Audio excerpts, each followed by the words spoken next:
Magandang araw mga kababayan at welcome sa ating YouTube channel. Ito si Neon Mask ng United Talino Warriors.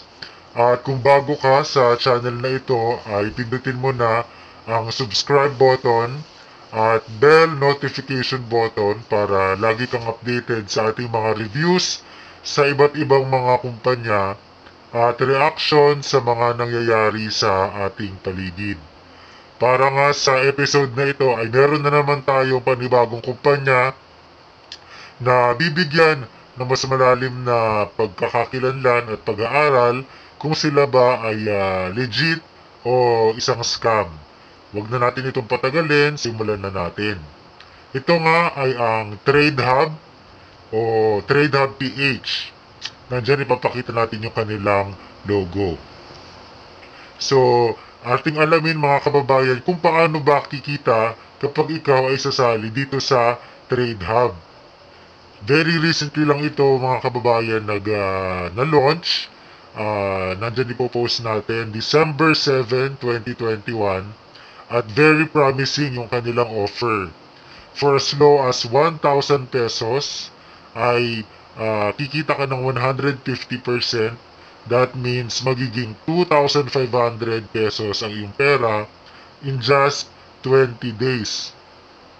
And then, sabi pa dyan, apart from the 150% na iyong passive income, meron ka pang 10% na direct referral bonus. And then, of course, may mga trainings. Meron din indirect referral bonus. Tapos, ano ba yung mga services offered ng kumpanyang ito? Nandyan yung kanilang, tulad ng nabanggit ko, free online course training. Meron silang Facebook ad setup. Meron silang chat bot setup. Creating online sales techniques, marketing business strategy. Sa halagang 1,000 piso kapag ikaw nga ay sasali at mag-i-invest dito sa Trade Hub. Tapos, Neon Mask, ano ba o paano ba kumikita? Saan ba nanggagaling yung pera na aking kikitain kapag ako'y sumali dito sa Trade Hub? Sa kanilang post, nakalagay dyan na kanilang mga sources of fund ay sa crypto market trading, forex market trading, meron silang commodities market trading, at sa e-commerce. Sabi pa dyan, legit CEO, former businesswoman. Although sa ating pagre-research, hindi pa natin alam yung pagkatao o yung pagkakakilanlan ng kanilang CEO. Sinasabi naman dito na yung kanilang CEO ay master ads in Facebook advertising, live streaming and training with CEO. Tapos meron pang live video call, phone call, san ka pa. Dito ka na sa bagong trending online opportunity business ng taon. Ito nga ay ang Trade Hub. And just to give you a brief explanation kung paano ka nga ba kikita dito sa Trade Hub, ating panoorin yung kanilang short video presentation kung paano yung sistema dito sa Trade Hub, kung paano ka nga kikita. Narito, panoorin natin. Isa ka ba sa gustong magnegosyo ngunit walang sapat na puhunan? O ikaw ay meron ng puhunan, ngunit hindi makapagdesisyon kung anong negosyo ang sisimulan? Panuurin mo itong short video na ito at baka ito na ang sagot sa katanungan mo. Welcome sa Trade Hub PH, kung saan, maaari kang magsimula ng negosyo online sa halagang 1,000 pesos lang. Tama ka sa narinig mo. Sa halagang 1,000 pesos mo, maaari ka nang kumita ng passive income na aabot sa 150% profit sa loob lamang ng 20 days. Ibig sabihin, ang iyong kapital na 1,000 pesos ay magiging 2,500 pesos sa loob lamang ng 20 days dahil ito, sa magandang sistema ng Trade Hub PH gamit ang kanilang mga business resources. Paano ba sumali sa Trade Hub PH at ano ang mga benepisyo na makukuha ko dito? Simple lang, be a member of Trade Hub PH for as low as and a minimum of amount of 1,000 pesos only. Maaari mo nang ma-enjoy ang mga benepisyo nito, katulad ng private online website, kung saan makikita dito, 24/7 ang inyong income online, via TradeHub official website. Makikita din dito, ang inyong daily income, na naibibigay ng kumpanya, bilang profit sharing. Ito ay nanggagaling mismo, sa income ng kumpanya, dahil sa kanyang mga resources tulad ng crypto at forex trading, e-commerce, at digital marketing online. Bukod sa passive income, na galing sa mga resources business ni TradeHub, isa din sa magandang benepisyo nito, ay ang online training. Kung saan, itinuturo ito ng libre, sa mga opisyal na miyembro ni TradeHub. Isa sa mga itinuturo nila, ay ang basic online marketing. Kabilang na dito ang pagsiset up, o pagra-run ng Facebook ads, na isa, sa pinaka-epektibong marketing tools, sa online marketing ngayon. Ito ay dahilan para makapag-generate ng epektibo at magandang online sales. Ito rin ay magiging malaking tulong, lalo na sa may mga existing na negosyo o nagpaplano magnegosyo gamit ang online marketing. Sulit na sulit talaga ang puhunan mo dito. Dahil, hindi ka lang basta kikita ng passive income, matututo ka pa na gamitin ang online marketing tools na ituturo later. Online, via StreamYard, at exclusive lamang ito, sa mga member na ng TradeHub PH.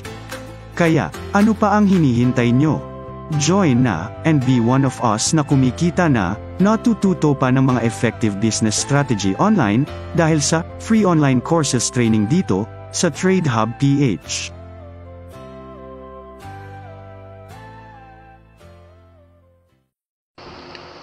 Okay mga kababayan, so habang ine-edit natin itong ating video, ay nag-research tayo tungkol doon sa identity ng kanilang CEO. Kasi nasabi ko kanina na wala pa akong nakikitang information. But fortunately sa puntong ito, nakita natin na ang kanilang CEO, na siya rin yung nagko-conduct nga ng kanilang mga online business training, ay si Luisa Jean Legaspi. So nandyan ipapakita natin yung kanyang litrato. Siya yung CEO ng TradeHub.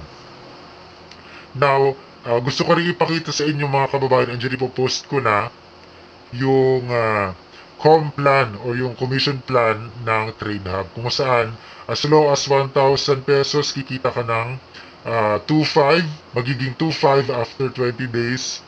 Yung 5,000 magiging 12,500, 10,000 magiging 25,000 pesos, yung 50,000 pesos na capital magiging 125,000 pesos, and then lastly, yung pinakamalaki kung ikaw ay medyo nakakaluwag-luwag sa buhay, pwede yung 100,000 pesos na magiging 250,000 pesos after 20 days.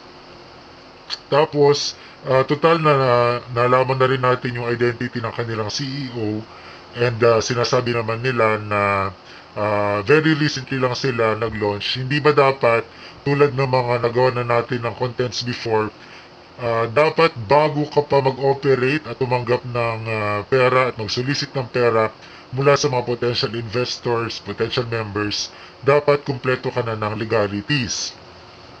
At sinubukan natin i-check yung kanilang kumpanya kung sila ba ay rehistrado na sa mga iba't ibang sangay ng ating gobyerno. Inuna natin sa DTI, sa kanilang business name search. Unfortunately, ay hindi rehistrado ang TradeHub sa DTI. Sinek din natin dito sa may Securities and Exchange Commission at nakalagay dyan na sorry, no records found for TradeHub PH. And then, ano pa ba yung mga red flags na dapat ay ating inaalam according sa Securities and Exchange Commission? Nandyan din yung office address ng kumpanya at yung kanilang landline telephone number. Sa ating pagsisearch, unfortunately, wala tayong nakitang ganitong bits of information. Paalala lang, bago ka makakuha ng landline telephone number, ay kailangan mo mag-present ng government-issued IDs. Yan ay requirement ng mga telephone company. Bakit ito mahalaga? Dahil yan ay masasabi natin na supporting documents at additional layer of protection sa mga potential investors upang alam nyo kung saan nyo hahabulin yung inyong pera at alam nyo kung sino yung mismong mga tao na inyong hahabulin just in case na itakbo nga yung inyong mga investment money. Maraming beses na yan nangyari. Kaya naman, again, these are additional precautions na dapat alamin ng mga mag-i-invest. Hindi dahil ang offer ay too good to be true, 150%, ay agad-agad na kayo maglalagak ng pera. Dapat nyo alamin kung legal ba ang sasalihan ninyo ang kumpanya. And in the case of TradeHub, I can strongly say na isa silang investment scam. So aside from the too good to be true na offer nitong kumpanya, syempre nandyan din yung presensya ng pyramiding scheme at nung Ponzi scheme kung saan kailangan mong mag-invite dahil hinahabol mo yung mataas na direct referral bonus at yung kanilang indirect referral bonus. Because try to imagine, dun sa iyong pyramid, mula second level hanggang sa infinite level, meron kang nakukuhang indirect referral bonus. So hindi mo na papansinin yung iyong passive income dahil ang focus mo ay makuha mo nga yung DRB na 10%. So makikita mo na may presensya ng Ponzi scheme kung saan yung mga pera ng mga bagong sasali, ito naman yung napupunta dun sa mga datihan na I'm sorry, bilang fake profit. Tapos, another important point ay yung kanilang source of income, cryptocurrency trading, forex market trading, trading commodities, e-commerce. Lalo na yung crypto trading tsaka yung forex trading, napaka-unstable ng dalawang yan. Hindi fix, kumbaga yung kita. Sa panahon ngayon, may chance na nagdidip yung trading. At mapapaisip ka kung paano nakapagbibigay ng fix na 150% na kita ang kumpanya considering na hindi pantay o hindi fix yung kita sa trading. So again, nandyan yung presensya ng Ponzi scheme. Considering all these important points, again inuulit ko, isa pong investment scam ang TradeHub. Isa po itong babala sa ating mga kababayan na huwag po kayong mag-engage sa kahit sino mga representative ng kumpanyang ito dahil wala po silang lisensya na mag-solicit at tumanggap ng pera. More so, kahit yung mga tao na inyong mga nakakausap, yung mga uplines, kumbaga, wala rin po silang lehitimong mga lisensya. Kaya naman, again, pinapaalalahan po natin ating mga kababayan na huwag po kayong papasok sa anumang transaksyon na dito nga sa may TradeHub. Dahil isa nga po silang investment scam.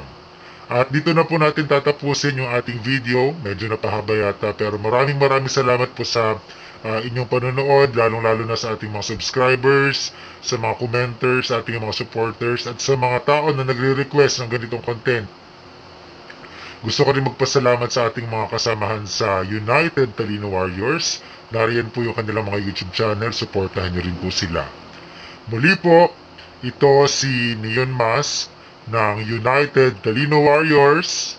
Nagpapasalamat.